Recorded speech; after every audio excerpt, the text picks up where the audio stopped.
A day in our life as a both 20 years old na taga-probinsya na narbaho sa Cavite pero napalpak.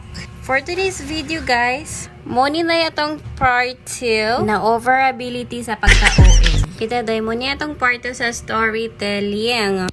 Asa naman ta ato day, bita day ang last ato day kay nangita kong trabaho nga makabili ko sa mga ganahan, makaprovide ko sa akong parents and everything.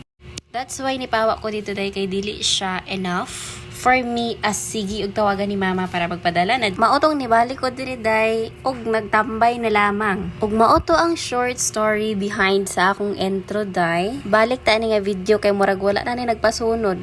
Bitaw day lay ra jud nang wala ka naanad og kanang video vlog and as a newbie day nga nag video day mauro jud day mo atubang sa camera ability. Hala hindi bitaw day nakapalit na mi anig manok and fashionability.